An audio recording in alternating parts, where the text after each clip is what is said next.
Hello everyone, my name is Ruby Bakshi Khurdi. I teach Human Resources Management to the bachelor's and master's students in business and hospitality.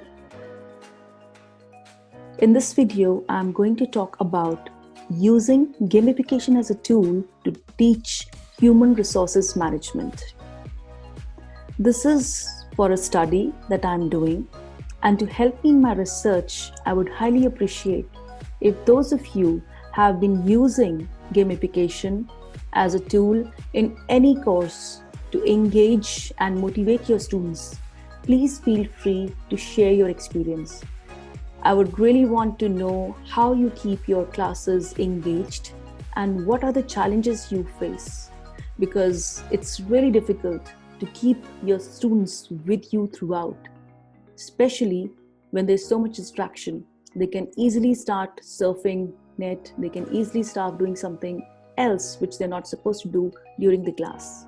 So please help me for my study to share your ideas, share your experience, which will make my study more meaningful and something that I would highly appreciate and thank you forever. Thank you so much for watching my video, sharing your comments and experiences. Thank you very much. Hello everyone. Welcome to my presentation on gamification, a tool for teaching human resource management for PG Cert 7PP 500. Gamification. What is gamification? Gamification refers to the use of games and game-related components outside the traditional playground with a serious purpose within the organizations or training institutions. So gamification is not just simply playing games. It is creating an imaginative world which differs a bit from reality. It is an approach which has been recently adapted more to motivate our students to learn by using video games or any kind of gaming learning environment. The main goal is to maximize the enjoyment and engage them through capturing their interests as well as inspiring them to continue learning. Why did I choose this topic?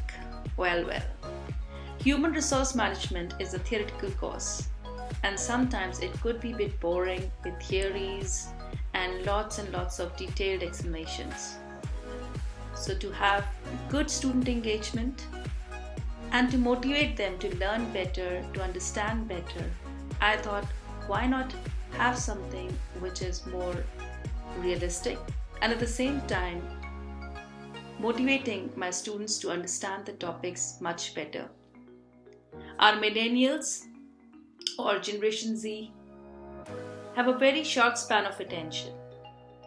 They tend to do a lot of things at the same time. They could be on their phones, they could be on their messages, reading, doing the assignments at the same time. Without realizing, they are doing so many things at the same time.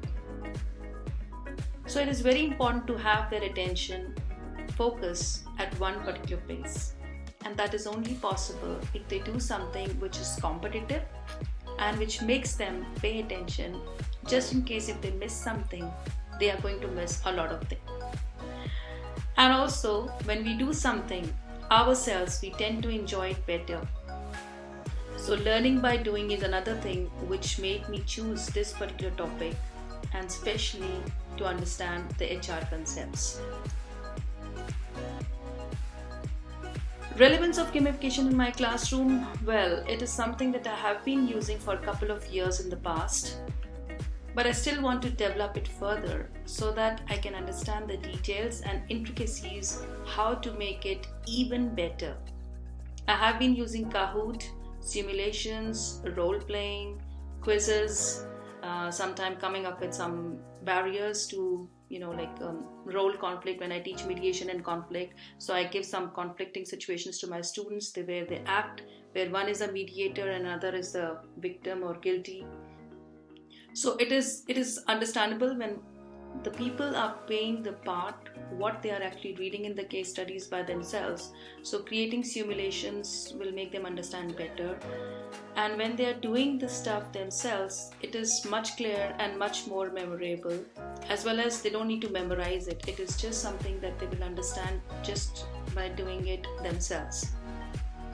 Kahoot I use a lot of times for revisions for the exams or for multiple choice questions, which is students tend to revise it better and understand it better. Elements of a game. There are the three main elements of a game which makes a game fun or not so fun. It's not that we like every game that we play. Games adds joy and fun to our daily routines, which sometimes can be quite boring. So any game has three main elements: dynamics, mechanics, and components. How it can improve or further develop my teaching skills, especially in HR, is something that is a step-to-step analysis. If you see, HR is something that we use these tools of gamification to improve the process of induction, employee training and development, team building, talent management processes, and even performance management. So when we are teaching multicultural groups, dynamics is something very, very important to understand how they are feeling, what they are feeling.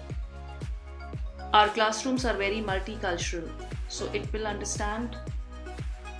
will make me feel comfortable if I know what is going on in their mind, how they understand it. What are the things that they need to pay attention, and what are the things that they need to see but not take it too seriously, because sometimes it can create problems. So when we are doing dynamics, we are able to control the emotions of the students. At the same time, we are able to have good relations in terms of understanding, solidarity in terms of understanding, workforce diversity, topics like workforce diversity. If you're teaching with a simulation, it becomes much easier. Why did I choose one individual over another? So if we do it like a role play, having a recruitment or selection, having an interview process done, so it can make things much better. One is playing interviewer, other is playing interviewee, so you understand these things in a much better manner. Moving on to mechanics. Mechanics are the basic processes that I shall be taking into consideration to check the progress level of my students during simulations, role plays, or any other method I shall be deploying to teach HR. So if you talk about mechanics, as I said, if we have students playing a role of interviewer and interviewee, we can always teach them much better EEO, that is equal employment opportunity, that each and every candidate who is applying for a job has an equal opportunity to get the job, but still some get it and some don't. So that can easily be shown through games, through role plays, where they themselves see and understand, that could be the reason he was chosen, or that could be the reason she was chosen.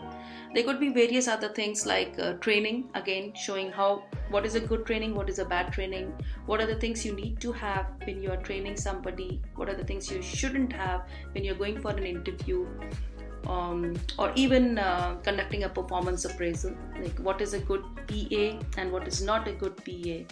So these can be set up in terms of when students are themselves seeing it, they are understanding it. If someone is doing well, he or she gets appreciated for it, so they feel, well, it was a healthy competition, I did well, so I got this as a gift or as a reward.